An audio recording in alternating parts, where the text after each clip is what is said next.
مرتبہ کا ذکر ہے، ایک بہت گھنا جنگل تھا جہاں سے کم و بیش ہی کوئی گزرتا، کیونکہ وہاں پر خطرناک ڈاکو رہا کرتے۔ وہ ڈاکو کسی کا بھی مال نہیں چھوڑتے تھے۔ بے شک اس جنگل میں بہت سے درندے بھی تھے جو کہ انسان کو چیر پھاڑ کر رکھ دیں، لیکن وہ درندے بھی ان ڈاکوؤں سے ڈرتے تھے کیونکہ وہ بہت زیادہ طاقتور بھی تھے اور لوگوں کو ڈرانے کے لیے ان کے پاس بہت سے ہتھیار بھی تھے۔ لیکن ایک بار ایسا ہوا کہ اس جنگل سے ایک قافلہ گزر رہا تھا۔ اس قافلے کے لوگ بہت سا سامان لے کر دوسرے شہر جا رہے تھے، لیکن ایسا ہوا کہ رات اندھیری ہو گئی اور اندھیری رات میں وہاں سے گزرنا آسان نہیں تھا۔ انہوں نے سوچا اللہ کا نام لے کر اس جنگل میں قیام کرتے ہیں، لیکن ایک شخص نے کہا یہاں پر تو ڈاکو بھی ہیں اور وہ ڈاکو تو ہمارا بہت سامان لوٹ لیں گے، ہمارے پاس قیمتی ہیرے جواہرات ہیں۔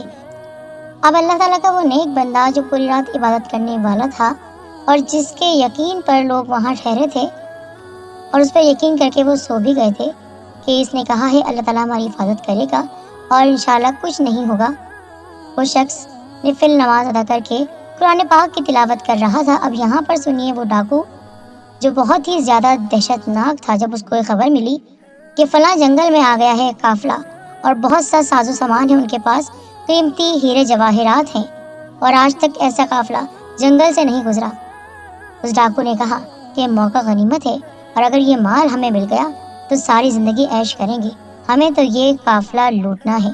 وہ پہنچ گئے ان خیموں کے پاس، دیکھا کہ خیمے والے سو رہے ہیں لیکن ایک خیمے میں روشنی ہو رہی ہے۔ قریب جا کر سنا تو قرآن پاک کی تلاوت کر رہا تھا کوئی شخص۔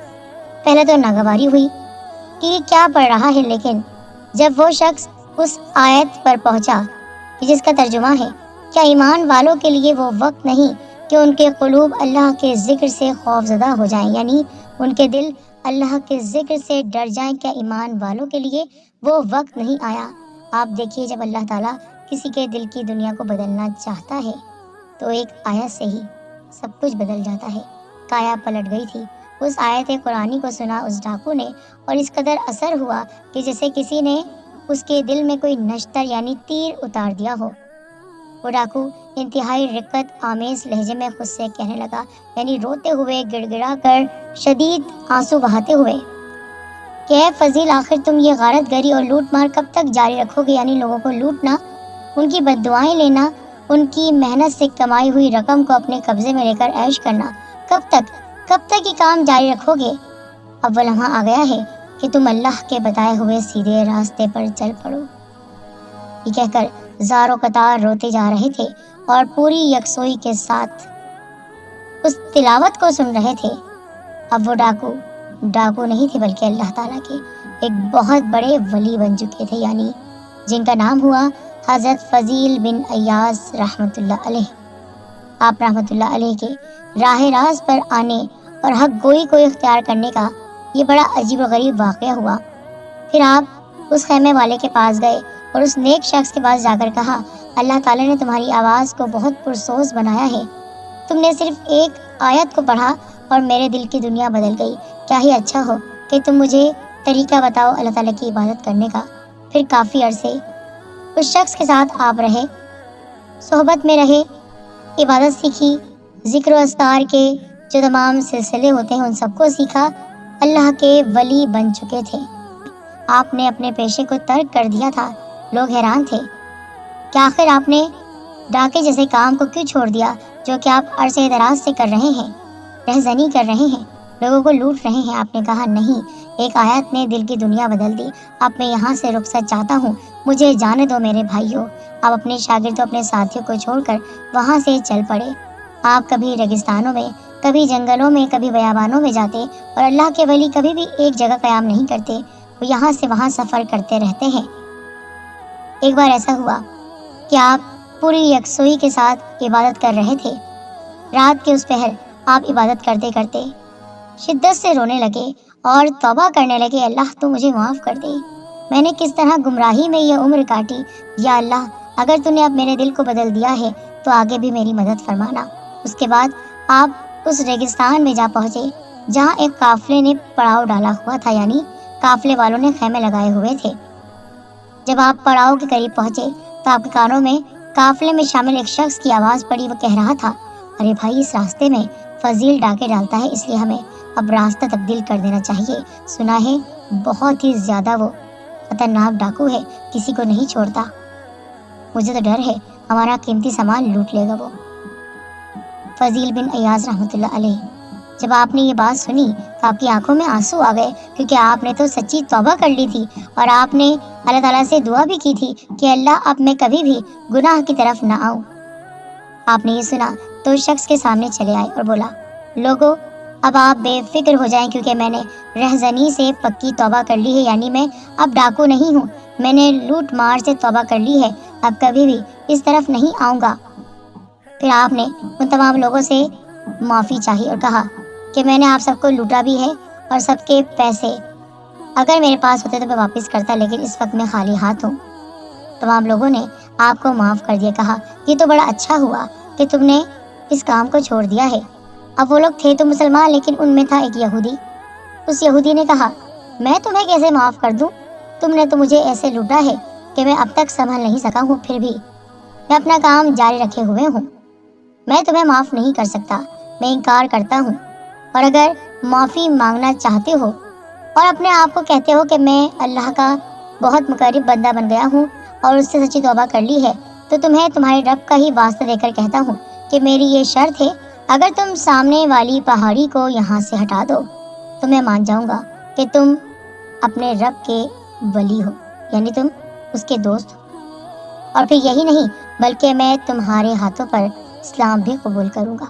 یہودی کی شرط آپ نے سنی تو کہا کہ پہاڑ کو ایک جگہ سے دوسری جگہ میں کیسے لے کر جا سکتا ہوں، یہ تو اللہ تعالیٰ کا کام ہے۔ یہودی نے کہا، میں نے تو سنا ہے کہ اللہ کے نیک بندے بہت کچھ کر سکتے ہیں، بہت بڑے ولی کامل ہو تو چٹکی بجا کے تم یہ کام کر سکتے ہو۔ آپ نے یہودی کی شرط قبول کرتے ہوئے اللہ تعالیٰ سے دعا کی، اے اللہ رب کریم، میں تو اس قابل نہیں، لیکن تو نے مجھے اس قابل کر دیا ہے کہ میں تجھ سے دعا مانگ سکوں۔ اے اللہ، میری دعا کو تو قبول و منظور فرما لے۔ یہ کہتا ہے اس پہاڑ کو یہاں سے ہٹا دو، مجھ میں اتنی طاقت نہیں، لیکن تو بہت بڑا طاقتور ہے۔ یہ کہہ کر آپ نے مٹی کو ہٹانا شروع کر دیا۔ وہ یہودی ہنس رہا تھا، ارے مٹی کو کیوں ہٹا رہے ہو؟ اتنا بڑا پہاڑ کیسے ہٹاؤ گے؟ مجھے پتا ہے تم کوئی ولی نہیں ہو، تم کوئی اللہ والے نہیں ہو، اور تم فضول کی باتیں کرتے ہو، تم وہی ڈاکو ہو اور جال سازی سے ہمیں لوٹنے آئے ہو۔ آپ سب اس کی باتیں سنتے رہے۔ یہاں پر حسن اتفاق کی اسی وقت ایسی تیز آندھی چلی، اللہ تعالیٰ نے آپ کی دعا قبول کر لی اور بہت سے فرشتے آئے، دیکھتے دیکھتے پوری پہاڑی صفائے ہستی سے غائب ہو گئی۔ یعنی پورا پہاڑ جو اتنا بڑا تھا، جس کو آپ ہلا بھی نہیں سکتے تھے اور کوئی بھی ایسا نہیں کر سکتا تھا سوائے اللہ تعالیٰ کے، اللہ تعالیٰ کے حکم سے اس کے فرشتے آئے اور پورا پہاڑ نظروں سے غائب ہو گیا۔ یہ منظر دیکھ کر یہودی نے کہا، یہ کیا بات ہوئی؟ میں تو آپ کو بہت ہی کوئی چھوٹا موٹا انسان سمجھ رہا تھا، آپ نے تو پورا پہاڑ غائب کر دیا۔ میں توبہ کرتا ہوں سچے دل سے، میں معافی چاہتا ہوں، لیکن میری ایک اور شرط ہے۔ کیا؟ آپ رحمۃ اللہ علیہ کہنے لگے، بتاؤ کیا شرط ہے؟ یہودی نے عرض کی کہ میں نے فیصلہ کر رکھا تھا، جب تک آپ میرا لوٹا ہوا مال واپس نہیں لوٹائیں گے میں آپ کو معاف نہیں کروں گا، لہٰذا کہ میرا جو تکیہ ہے اس کے نیچے اشرفیوں سے بھری ہوئی ایک تھیلی ہے، وہ آپ مجھے اٹھا کر دے دیں تو یہ کفارہ ہو جائے گا۔ آپ رحمۃ اللہ علیہ نے کہا، اگر تو ایسا کہتا ہے تو یہ تو بہت آسان ہے۔ چنانچہ آپ نے یہودی کے تکیے کے نیچے سے تھیلی اٹھا کر اس کے ہاتھ میں تھما دی۔ اس کے بعد یہودی نے مزید ایک شرط پیش کی۔ اس نے کہا، پہلے آپ مجھے معاف کرو، پھر میں آپ کو معاف کروں گا۔ آپ رحمۃ اللہ علیہ کہنے لگے، عجیب شرط رکھ رہا ہے تو، چل تیرے کہنے پر تجھے معاف کر دیتا ہوں، لیکن میرے دل میں تیرے لیے کوئی برائی نہیں تھی، پر تم کہتے ہو تو لو میں تمہیں معاف کرتا ہوں۔ وہ کہنے لگا، میں نے بھی آپ کو دل کی گہرائی سے معاف کیا، اب آپ مجھے کلمہ پڑھا کر مسلمان کریں۔ آپ رحمۃ اللہ علیہ بہت خوش ہوئے کہ اللہ، تو نے ایک یہودی کو میرے ذریعے اسلام لانے پر مجبور کر دیا ہے، اللہ تیرا جتنا شکر ہے وہ کم ہے، یہ میری خوش نصیبی ہے۔ پھر آپ رحمۃ اللہ علیہ نے کلمہ پڑھا کر یہودی کو مسلمان کیا۔ یہودی مسلمان ہو گیا تو آپ رحمۃ اللہ علیہ ان قافلے والوں کے پاس بیٹھ گئے اور ان سے کہنے لگے، آپ لوگ کہاں جا رہے ہیں؟ قافلے والوں نے کہا، کہ ہم فلاں شہر جا رہے ہیں، کیا آپ ہمارے ساتھ شامل ہونا چاہتے ہیں؟ آپ رحمۃ اللہ علیہ کہنے لگے، ظاہر سی بات ہے، حرام کام کو چھوڑ کر۔ تو یہودی نے یہ بات سنی تو اس نے کہا کہ آپ بہت بڑے اللہ والے ہیں، آپ کو ہمارا خادم بننے کی ضرورت نہیں ہے، بلکہ ہم آپ کے خادم ہیں۔ آپ نے جو کیا ہے اس کو دیکھ کر میں تو آپ کا گرویدہ ہو گیا ہوں۔ آپ رحمۃ اللہ علیہ کہنے لگے، ایسا کیا کر دیا میں نے؟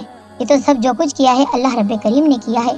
یہودی نے کہا، اسلام لانے کے بعد میں نے جو سب سے پہلی بات آپ کے اندر دیکھی کہ آپ سچے مسلمان ہیں، اور آپ جانتے ہیں کہ میں نے اسلام کیوں قبول کیا ہے؟ ہاں، پہاڑ کو ہٹانے کے لیے کہا تھا، پہاڑ ہٹ گیا، اس وجہ سے نہیں، تو پھر کس وجہ سے اسلام قبول کیا ہے؟ اس نے کہا، میرے مسلمان ہونے کی وجہ یہ ہے کہ میں نے ایک مرتبہ توریت میں پڑھا تھا، اگر سچے دل سے تائب ہونے والا خاک کو بھی چھو لے تو وہ کندن بن جاتی ہے، یعنی کوئی سچے دل سے توبہ کرے، اگر وہ مٹی کو بھی چھو لے تو وہ کندن یعنی سونا بن جاتی ہے۔ لیکن مجھے اس بات کا یقین نہیں تھا، اور آج جبکہ میری تھیلی میں مٹی بھری ہوئی تھی، جب آپ نے اس تھیلی کو اٹھا کر میرے ہاتھ میں تھما دیا تو وہ سونا بن گئی۔ اب مجھے یقین ہو گیا ہے کہ واقعی دین اسلام ایک سچا مذہب ہے۔ یہ کہہ کر یہودی زاروں قطار رونے لگا۔ اس نے کہا، آپ جانتے ہیں کہ اللہ تعالیٰ نے مجھے آپ کے دست حق پر اسلام قبول کروایا ہے۔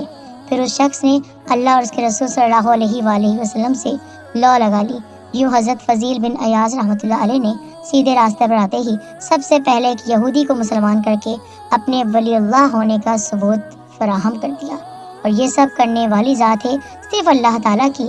اللہ کے ولی کبھی بھی اپنے منہ سے اپنی بڑائی بیان نہیں کرتے، بلکہ زمین کے ذرے ذرے یہ کہتے ہیں کہ یہ اللہ کا ولی ہے، اللہ کا نیک بندہ ہے۔ دیکھو میں مٹی ہوں، میں سونا بن گئی ان کے ہاتھ لگانے سے۔ یہودی جس کا دل برسوں سے کفر کی ایک گہری کھائی میں تھا، ڈوبا ہوا، اور جو کبھی بھی اسلام قبول نہیں کرتا، لیکن اس نے توریت میں لکھی گئی وہ بات بھی قبول کر لی۔ پھر اس طرح اللہ کے یہ ولی چلتے رہے، آگے بڑھتے رہے، اور نہ جانے کتنے لوگوں کو، کتنے کافروں کو مسلمان کرتے رہے۔ یہ صرف اللہ تعالیٰ کا ہی کمال ہے کہ وہ اپنے نیک بندوں کے ذریعے کسی کے دل کو بدل دیتا ہے۔ آپ سوچئے، ایک تلاوت سے دل کی دنیا بدلی۔ اللہ تعالیٰ نے پھر کیسے کیسے کرشمات آپ کے ذریعے دکھائے کہ دیکھنے والے خود تائب ہوئے اور خود مسلمان